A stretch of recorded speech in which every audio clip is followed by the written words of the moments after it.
It was about 4 years back on New Year's Day. I was just 17 and in my final year of high school. I'm a guy around 5'10" and weighed about 160 pounds at that time. I lived in the suburbs and was at a New Year's party at my friend's place, a 20-minute walk from my house. The clock had struck 1 a.m. and it was time for me and another friend who lived nearby to head home. The party host offered us a ride home, but we declined, thinking our neighborhood was safe enough, especially with the two of us walking together. Plus, there were probably others at the party who needed a ride more than we did. So, we bid our goodbyes and set off. The road was empty, just as we expected, with only us strolling along the well-lit sidewalk. Occasionally, a car would pass by, but that was it. We stopped at a gas station so my friend could grab a pack of cigarettes. As we got to the gas station, it was eerily quiet. Only a woman at a pump filling up her car and a guy in front of the store on his phone. We went inside, and my friend bought his pack of cigarettes. Stepping out, he immediately lit one up. As we reached the sidewalk, we heard a voice behind us saying, "Hey, wait!" Turning around, we saw a guy seemingly in his early to mid-20s walking quickly toward us. He was about 5'8" and maybe 140 pounds. He asked if he could get a light for his cigarette.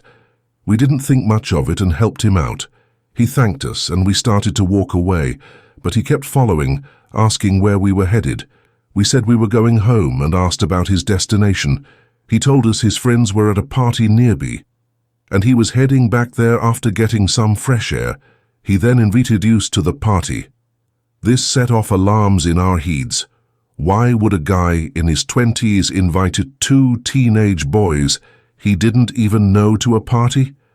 We firmly declined, explaining that we didn't know him or anyone at the party, so we wouldn't be going.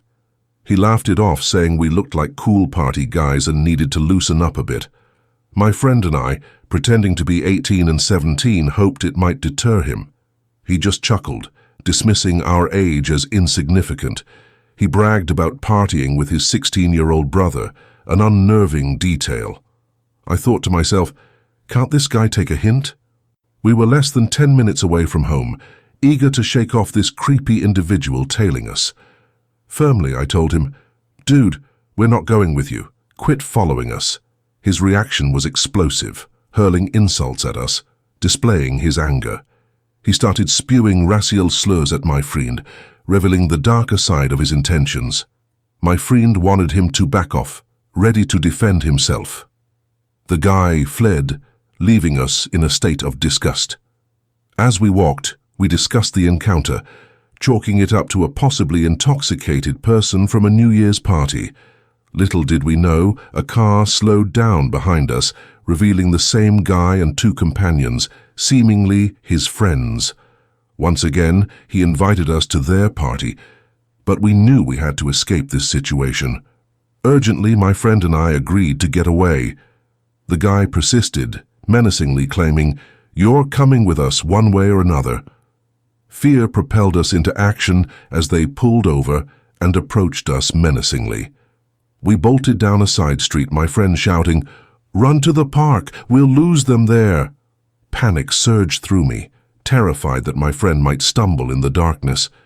We dashed into the park, the ominous shadows of the trees offering a potential hiding place. I feared for my friend's safety, worrying he might fall or worse.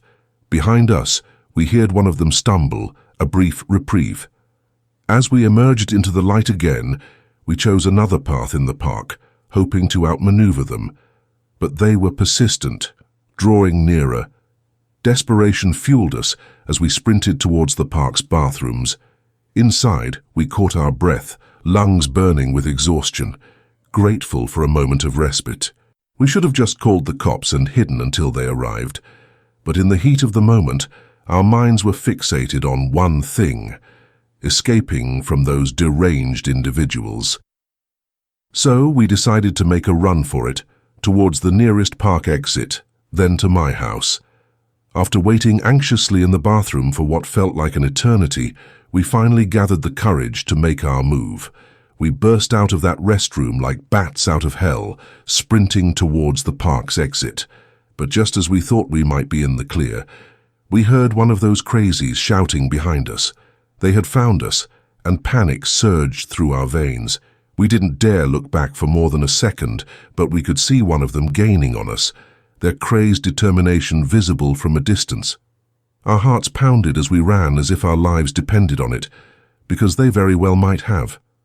It was a race for survival, and we couldn't afford to lose. Finally, we reached my house. I fumbled with the keys, my hands shaking, and managed to unlock the door just in the nick of time. We stumbled inside, slamming the door shut and locking it.